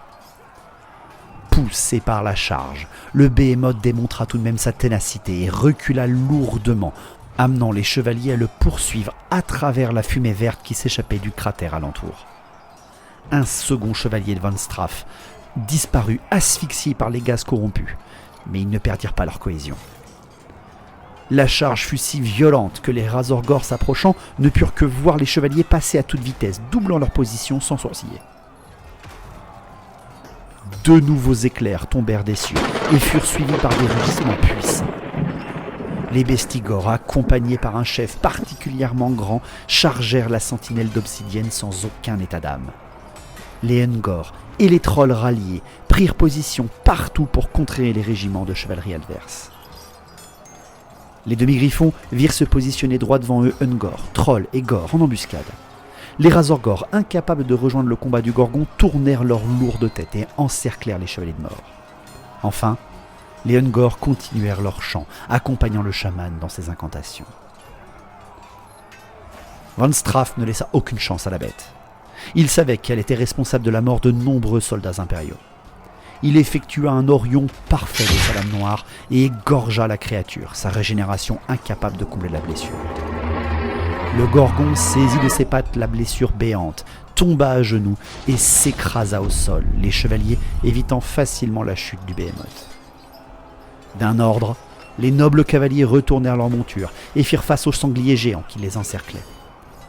Von Straff n'émit qu'un rire sarcastique envers eux. Il profita de sa vue dégagée pour observer le champ de bataille. La sentinelle de Cathay accusait la charge des bestigors avec une facilité déconcertante. Un tiers des sabots fourchus furent balayés, mais leur obstination permit de tenir face au construct d'Orient. Le maître de chapitre jeta un coup d'œil sur sa droite. Toujours aucune trace des renforts. Cette Shugengan allait-elle attendre qu'il fasse tout le travail à sa place ? Dans une nouvelle charge coordonnée, les chevaliers de mort impactèrent leurs cibles respectives. Les cavaliers tentèrent d'abattre le Razorgore face à eux, mais la bête préféra s'enfuir en couinant sans être rattrapée. Les demi-griffons, quant à eux, percutèrent violemment les Ungor. La sentinelle de Katay fit tournoyer sa lame double et éventra la ligne de Bestigor. Certes, plusieurs morceaux de son corps furent pulvérisés à grands coups de hache à deux mains, mais elle semblait toujours tenir debout. Les hommes bêtes se replièrent en bon ordre une nouvelle fois face à cette puissance et jetèrent sous ses pieds le Razorgore fuyard. Le construct n'émit aucun son. Il stoppa sa poursuite, pulvérisa le sanglier géant en le piétinant, mais cet acte l'empêcha de continuer sa route sur les Bestigor. Les demi-griffons furent accueillis par un mur de lances dressées. Une des montures fut blessée, mais la violence du choc emporta plus du tiers des Ungor d'un seul coup. Les sans-cornes prirent leurs jambes à leur cou, traversant les trolls des chaos placés derrière eux. Les chevaliers, emportés par leur élan, firent donc face à ces nouveaux adversaires, sans broncher. Von Straff plissa les yeux au moment où deux nouveaux éclairs frappèrent l'univers. Il comprit que les chefs ennemis recevaient toujours plus de pouvoir à chaque impact. Une lumière inquiétante se mit à luire autour de la sentinelle, comme si sa présence perturbait la magie ambiante. La pierre des hardes se mit à crépiter, ce qui sembla agacer grandement le chaman. Les Bestigor reçurent tout de même l'aide de ces arts démoniaques et semblèrent voir leurs muscles gonfler. Forts de leur nouvelle puissance, ils chargèrent à nouveau la sentinelle, les trolls à proximité en faisant de même. Le reste des hommes bêtes se rallia en entendant les incantations puissantes de leur seigneur sorcier. Les Ungor bloquèrent à nouveau la percée potentielle des demi-griffons, tandis que le dernier Razorgore préféra contourner à nouveau les chevaliers de mort. C'est là que le regard de Von Straff croisa celui du grand chaman Bray. Le chevalier plissa les yeux. Il vit autour du cou de son ennemi un crâne, porté comme un fétiche. Et il reconnut le visage défiguré et scarifié d'Emgar le Sévère. Le sorcier émetta un rire sourd et tendit la patte en direction des chevaliers. Son incantation fut telle que l'air ambiant émit des étincelles verdâtres, tellement la magie tentait de passer son chemin à travers les protections de la sentinelle. Et du sol sortit des milliers d'insectes immondes, se jetant avec haine sur Von Straff et ses chevaliers. Les hurlements de terreur des hommes et les hennissements d'agonie des chevaux recouvrirent le champ de bataille. En quelques secondes, le fier groupe de chevaliers fut balayé par cette vile nuée. Lorsque les horreurs invoquées se dissipèrent, seul Von Straff se défendait encore du haut de son cheval. Son aume avait été arraché, sa jambe mutilée, son cheval éventré. Le maître de chapitre était mortellement blessé, mais toujours en vie. Il tourna difficilement son regard face à lui, et il vit la sentinelle de Katay s'effondrer au milieu des Bestigor, écrasant plusieurs d'entre eux. Elle n'avait finalement pas fait le poids face à eux, bien qu'il ne restait plus grand-chose de la harde. Enfin, c'est un troll en fuite qui attira son regard. Il osa croire que ses demi-griffons étaient victorieux, mais les ruines alentours l'empêchaient de voir leur position. Von Straff cracha du sang de colère. Il entendait derrière lui le Razorgore approcher. Devant, les derniers Bestigor et les trolls du chaos victorieux de la sentinelle frappaient leurs armes entre elles pour les provoquer. Le maître de chapitre tourna la tête une dernière fois sur sa droite. Toujours rien. Il serra la poignée de sa lame noire et tendit son arme droit devant lui. Il était peut-être seul et aux portes de la mort, mais sa cible, ce chaman, était enfin à portée. Puis au moment où il commença à prier mort pour son sacrifice, il aperçut les troupes de Zirène sortir des bois.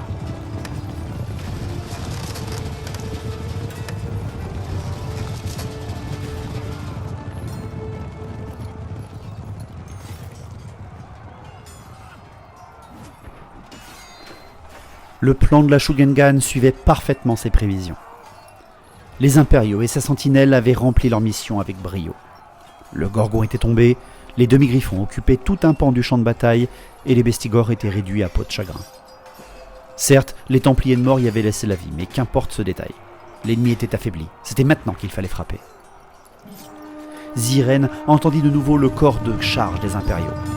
Elle vit les demi-griffons impacter de nouveau les Ungor. Grand bien leur face. Tant que l'attention de l'infanterie ennemie était tournée sur eux, c'était parfait. La Shugengan entendit alors le hurlement de rage de Von Straff quand il se mit à charger droit sur le chaman isolé. Provenant des Ungor entourant le chaman, une volée de flèches noires s'abattit sur lui en pleine course.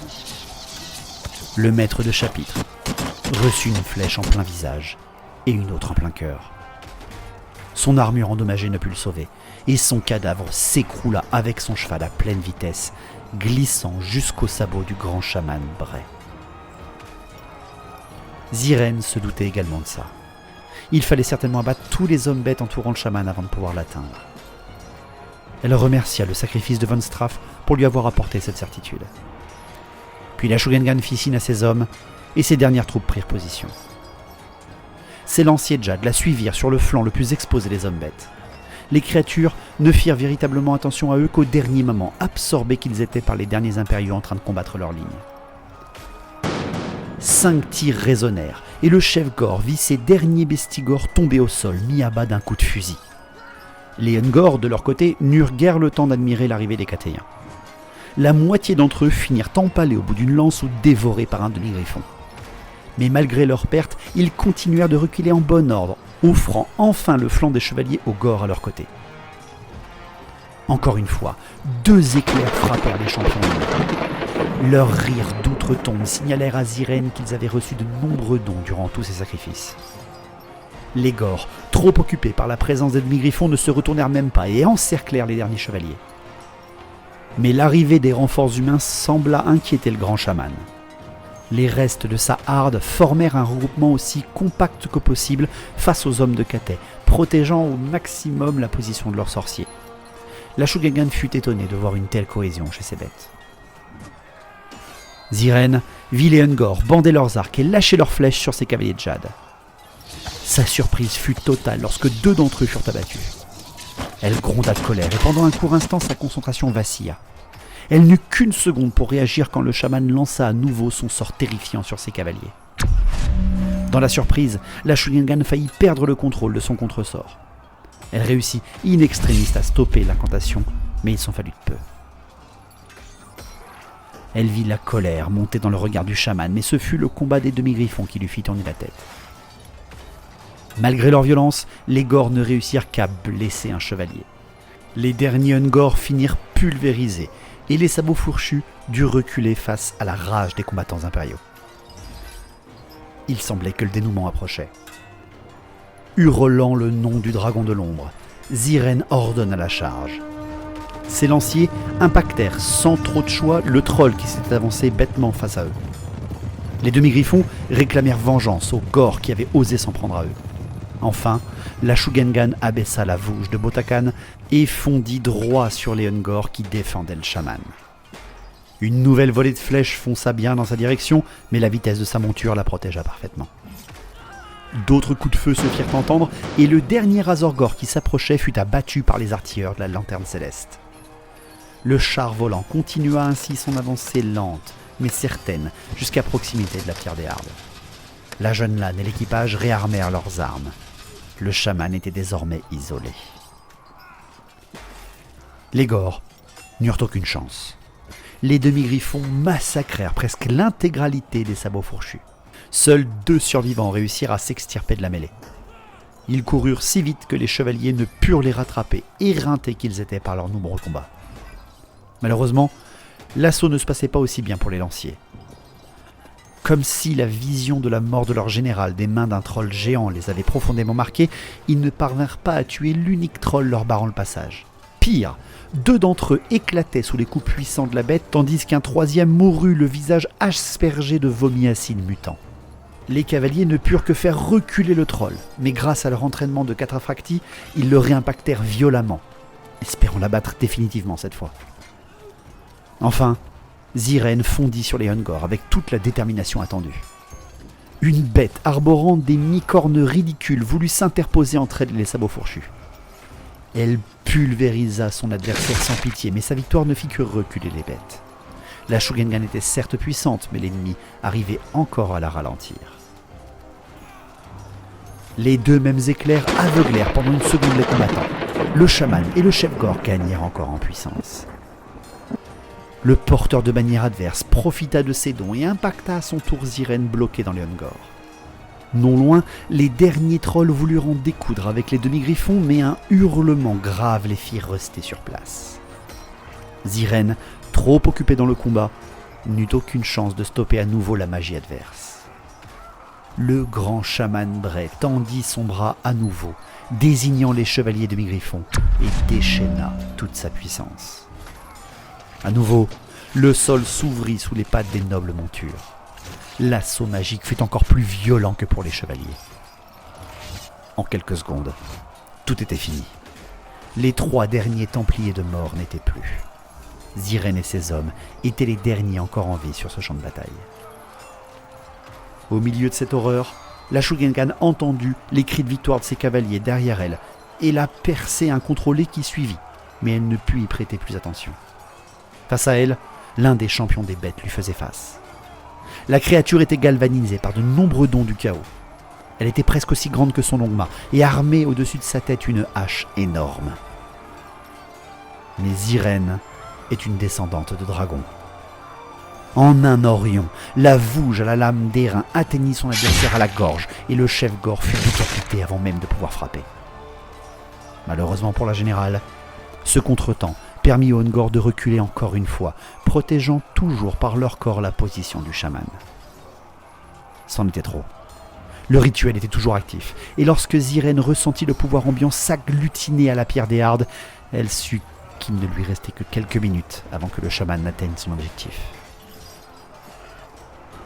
Elle tissa un voile d'illusion autour d'elle et plongea sur les derniers Ungor. Ses cavaliers réussirent à reprendre le contrôle de leur monture et les tournèrent vers les derniers trolls approchant. Tout en chargeant, Ziren hurla à ses artilleurs de faire feu. En effet, plus personne ne pouvait couvrir le grand chaman Bray. La créature ouvrit grand les yeux et tourna la tête vers la lanterne céleste qui dominait sa position. Le sorcier reçut de plein fouet plusieurs impacts meurtriers. Il fut jeté au sol sous les tirs des canons grues. Pendant une seconde, les artilleurs crurent avoir réussi. Mais la bête se releva, difficilement, cracha du sang et hurla de rage dans leur direction. Elle plongea alors sa patte dans les poches intérieures de sa tunique et saisit quelque chose. Ziren ne put voir cela. Elle massacra les derniers Ungor face à elle avec une efficacité impressionnante. Le dernier fuyard tenta bien de s'échapper, mais la vitesse de son longue-mât lui permit de le rattraper et de se repositionner. Elle se mit à sourire et se tourna vers son ennemi. Face à elle, il était là, le voleur de la gemme, seul et blessé. Puis la Shugengan vit la chose, que le chaman sortait de sous les loques qui lui servaient d'habit. L'homme-bête serrait entre ses griffes la gemme de l'éther. Elle pulsait littéralement de magie et semblait prête à exploser. Ziren voulut agir, mais le chaman la coupa dans son élan et hurla en noir parler. Malard! Le rituel est terminé. Si tu veux le dernier héritier de l'ombre, récompense-moi! Puis un éclair surpuissant sortit de la gemme et avala le grand chaman Bray.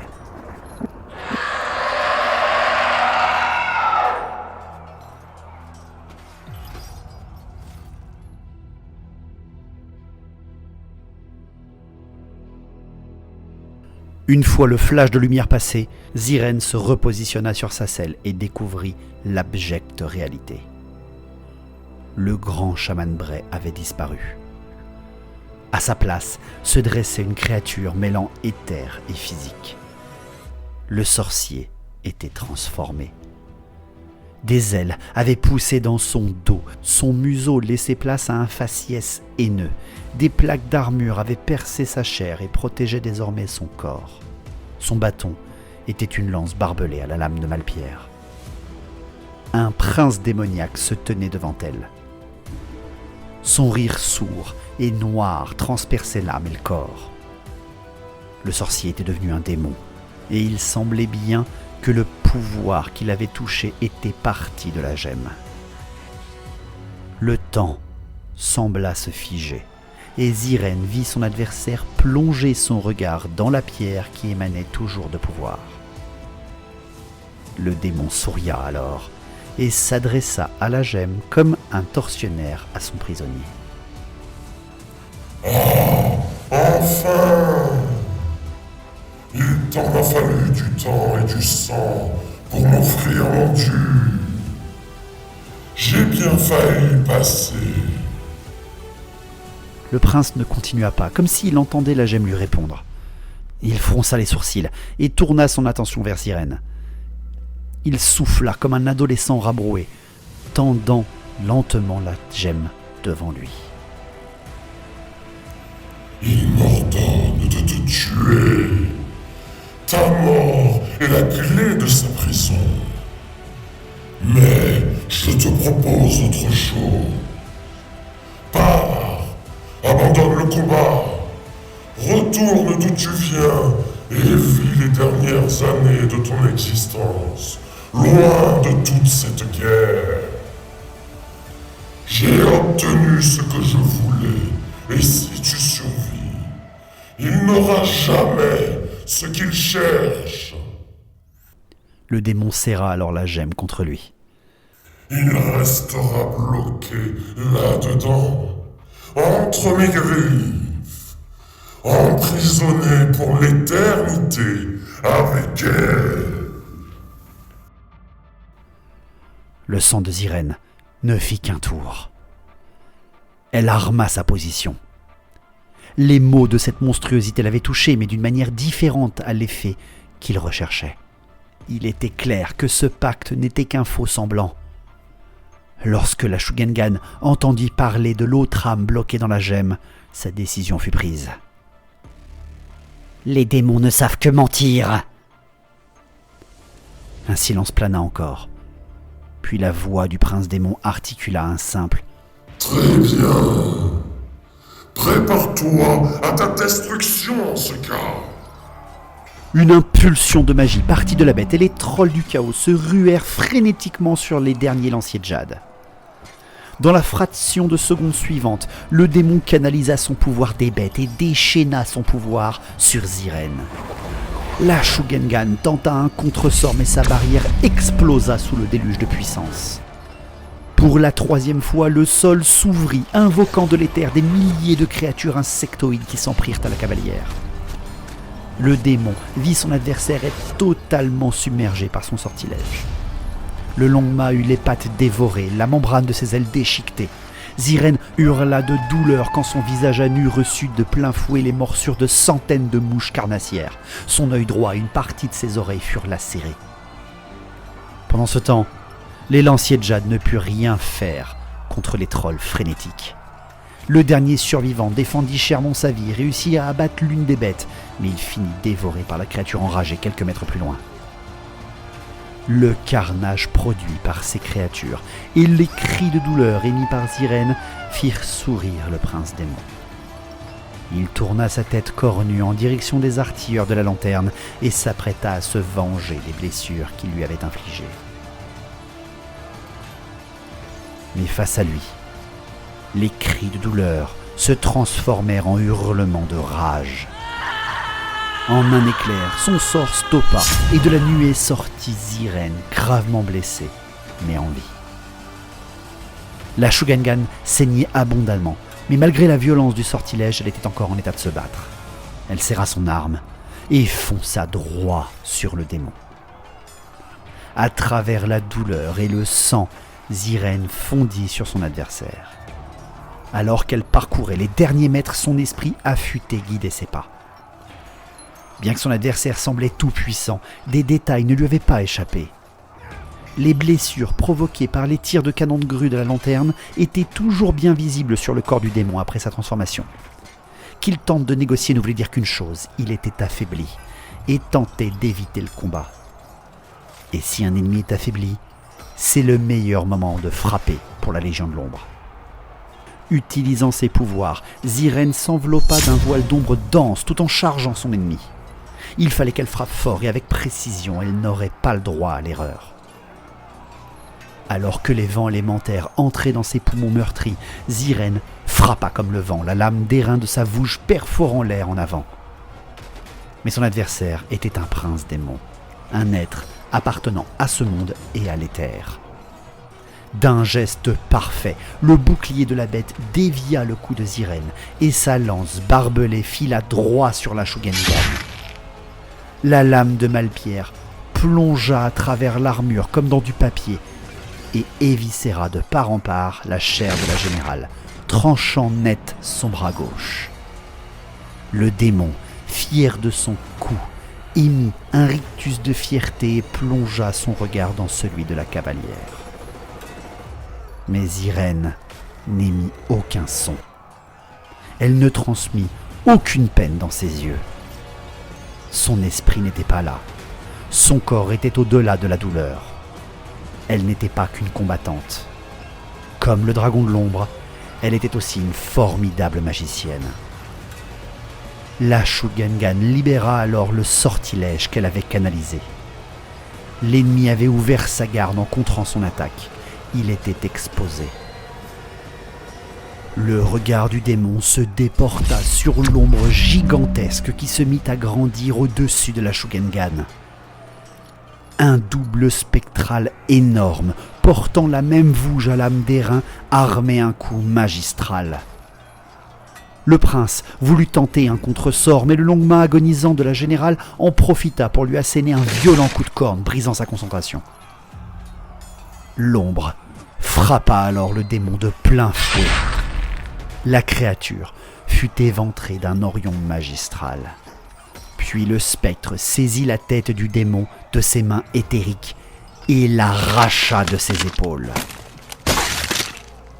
Le corps du prince émit un soubresaut et de ses entrailles glissa au sol la gemme de l'éther. Puis, dans un hurlement d'outre-tombe impossible, sa forme physique s'étiola et fut ravalée dans les royaumes du chaos.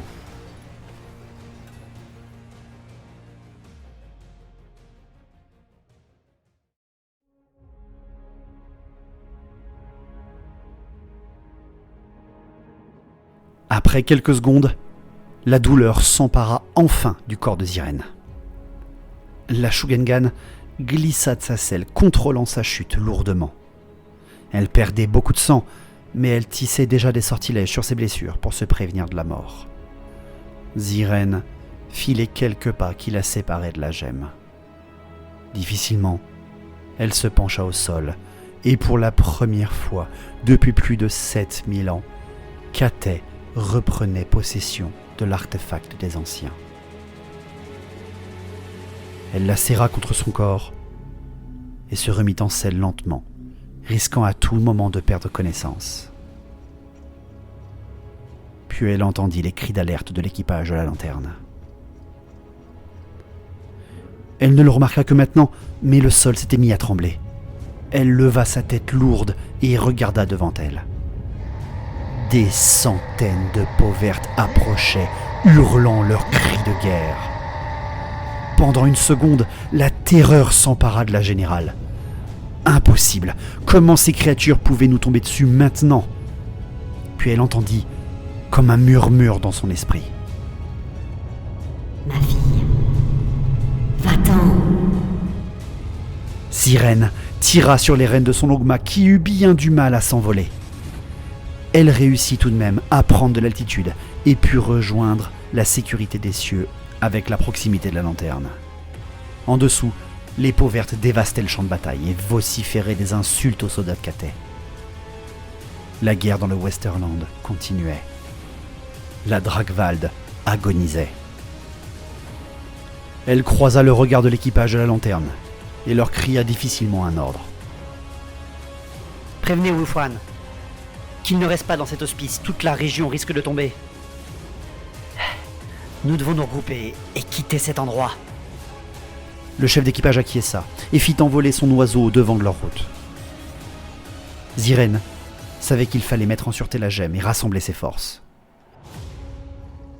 La pierre émanait toujours de son énergie. Il lui fallait un lieu où une grande quantité de magie pouvait être canalisée. Un endroit où elle pourrait enfin étudier l'artefact et tenter de sauver le dragon de l'ombre. Puis la douleur de sa blessure lui arracha un râle. Elle maugréa, serra les dents et reprit sa réflexion. Un endroit où la magie est canalisée. Un endroit où elle pourrait étudier la gemme. Elle réfléchit longuement. Puis elle sut. Oui. Elle savait parfaitement où aller dans le Westerland pour trouver un tel endroit.